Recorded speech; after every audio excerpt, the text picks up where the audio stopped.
cette semaine dans Carnet de santé, coup de projecteur sur le repassage des seins, une mutilation peu connue. Au Nigeria, des militants se battent pour mettre fin au repassage des seins et donner une voix aux victimes. Ensuite, les États-Unis ont annoncé une vaste campagne mondiale de sensibilisation des jeunes au sida. Plusieurs millions de dollars seront investis dans cette campagne. De plus, le Brésil lance une campagne de vaccination de masse contre la dengue. C'est dans cette édition de Carnet de santé.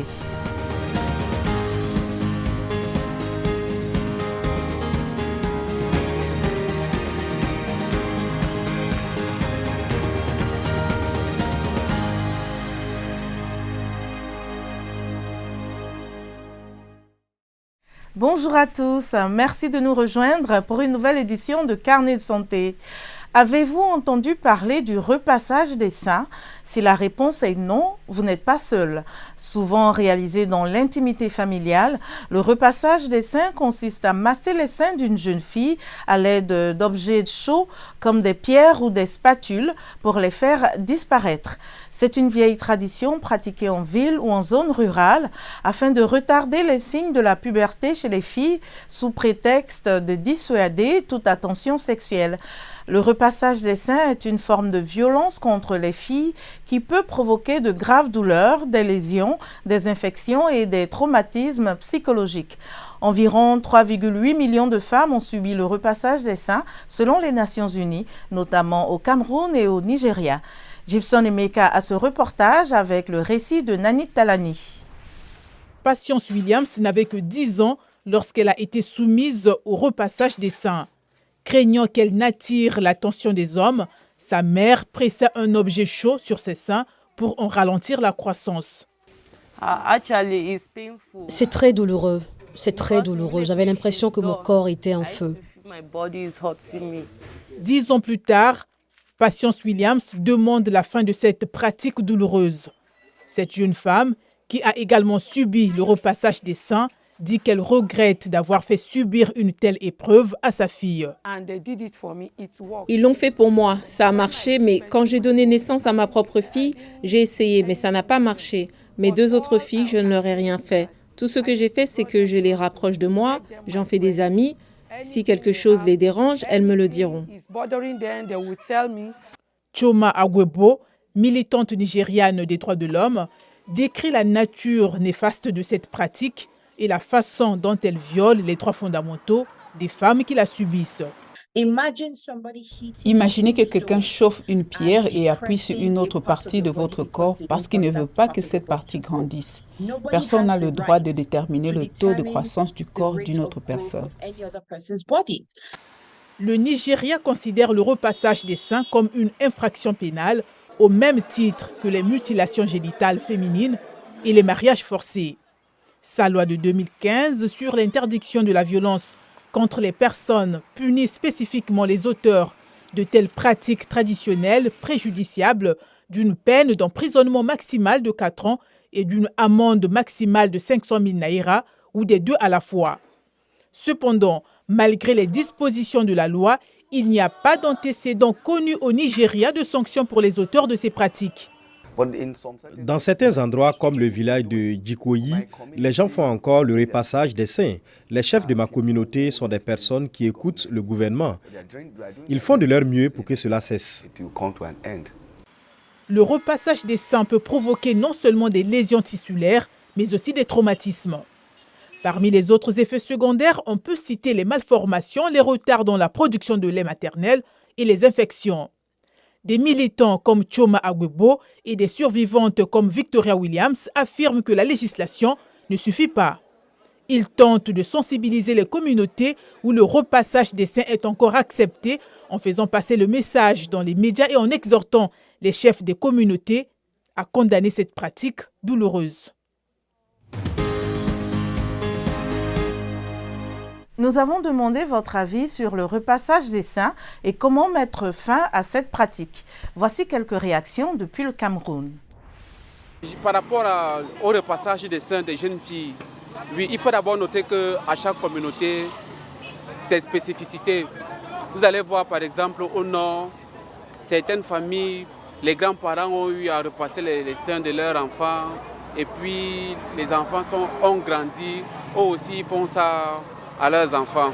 Pour moi, cette pratique est d'abord très dangereuse pour les jeunes filles et ça entraîne beaucoup de conséquences comme le cancer du sein et ça peut freiner même l'allaitement de la jeune fille lors des futures grossesses. Je pense qu'on a déjà aboli cette pratique parce qu'elle n'est pas du tout correcte. On doit laisser le corps d'une jeune fille se développer normalement. Pour mettre fin à cette pratique, nous pouvons tout simplement sensibiliser les parents sur les risques que cela pourrait entraîner sur la jeune fille et sévir tous ceux qui le pratiqueront en fait. Il faut juste sensibiliser les parents parce que les parents aussi ont été éduqués de la sorte. Donc il faut juste les sensibiliser à ce que cela aura des répercussions plus tard. Aujourd'hui on parle de cancer, de sein, de ceci. Donc il faut juste sensibiliser les communautés, sensibiliser chaque parent, lui donner le bien fondé de cela. Donc je pense que c'est ce qu'il y a lieu de faire. Dans les sociétés, pour les gens qui font ce genre de pratique, il faudrait avoir des dialogues éducatifs pour leur donner les conséquences de ces pratiques sur leurs enfants. Oui, il faudrait un peu les expliquer les faits que ces pratiques peuvent avoir sur les enfants demain après-demain. Le docteur Younous Habib Younous est chirurgien à l'hôpital de Maïdougouri dans l'état de Borno au Nigeria. Il élabore sur les dangers du repassage des seins et suggère quelques étapes pour aider les victimes. En fait, le sein est, comme nous le savons, l'une des glandes du corps. La plupart du temps, il fait partie de l'organe reproducteur sexuel et sert à la production, à l'allaitement ou à d'autres fins. Mais il existe des pratiques traditionnelles néfastes dans le monde entier, en particulier dans les pays africains, qui consistent à aplatir le sein, voire à le marteler ou à le masser pour le faire disparaître ou pour en retarder la progression ou la croissance. Il s'agit donc d'un processus d'aplatissement des seins, généralement à l'adolescence par l'utilisation de matériaux chauffés ou d'objets durs pour réduire la croissance des seins jusqu'à les faire disparaître complètement. En général, ce sont les femmes, les mères ou les grand-mères qui pratiquent ce type d'opération, en particulier chez les adolescentes. La plupart du temps, les victimes semblent avoir une faible estime d'elles-mêmes. Elles semblent être isolées dans la société, un sentiment de repli sur soi, je vais dire un isolement total dans la société. C'est généralement le cas au Nigeria, au Togo, au Kenya, en Côte d'Ivoire et au Cameroun. Au total, 20 à 50% des femmes en âge d'adolescence sont concernées par ce phénomène de repassage des seins. À long terme, certains médecins disent que cela peut conduire à la formation d'un cancer. Il y a donc de nombreuses complications médicales lorsque cela se produit. Nous considérons les complications sous deux formes, les complications immédiates et les complications à long terme. En cas d'infection, la douleur est le signe le plus courant, c'est-à-dire que la douleur est le signe le plus courant. Parfois, la formation d'un liquide excédentaire que nous essayons de drainer. Nous leur donnons une anesthésie et des antibiotiques. La première chose est la prise de conscience et la prise de conscience se fait à différents niveaux. Nous avons une prise de conscience internationale au sein du gouvernement fédéral. La NOA, l'Agence nationale d'orientation, défend toutes ces causes. Nous avons également les ONG, les organisations non gouvernementales et toutes les autres institutions responsables de ces questions. Je pense qu'à ces niveaux, nous pouvons sensibiliser davantage à ces pratiques.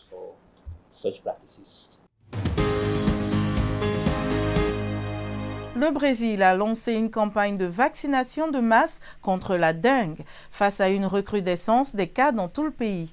Selon le ministère de la Santé, le Brésil a enregistré près de 5 fois plus de cas au cours des 5 premières semaines de cette année qu'au cours de la même période en 2023. Depuis Sao Paulo, Yann Bochat raconte. Le récit est de Thierry Kaoré. Confronté à la plus importante épidémie de dengue qu'il ait connue depuis des décennies, le Brésil lance un programme de vaccination de masse contre cette maladie tropicale par l'intermédiaire de son système de vaccination publique. Environ 3 millions de personnes seront vaccinées cette année, selon le ministère de la Santé. La campagne de vaccination à l'échelle nationale a lieu ce mois-ci, alors que le pays connaît une recrudescence du nombre de cas. Selon les données du ministère de la Santé, plus de 360 000 cas de dengue ont été enregistrés au cours des 5 premières semaines de l'année 2024, soit près de 5 fois plus qu'au cours de la même période l'année dernière. Il y a eu 4 cas dans ma maison. Mon frère et mon ami qui sont mes voisins l'ont eu. Dans ma famille, 5 personnes l'ont eu. Dans cette rue d'un quartier populaire de Sao Paulo, presque tous les habitants ont été infectés par la maladie. Des agents de santé parcourent difficilement la région pour éliminer les sites de reproduction des moustiques. Le pays connaît des vagues de chaleur depuis la fin de l'année 2023 et maintenant, avec la séquence des pluies, la situation est parfaite pour la prolifération des moustiques. La hausse de nombre de cas de dengue n'est pas un phénomène spécifique au Brésil. Les données de l'Organisation mondiale de la santé montrent que la maladie se propage dans des régions où elle n'était pas présente auparavant, comme de nombreuses régions subtropicales de la planète. Selon l'OMS, le nombre de cas dans le monde a été multiplié par 10 entre 2000 et 2019. L'autre facteur est le réchauffement climatique, comme je l'ai mentionné, qui est une préoccupation majeure à mesure que les températures augmentent. Il facilite la reproduction et la propagation des moustiques, ce qui les rend plus efficaces pour transmettre la maladie.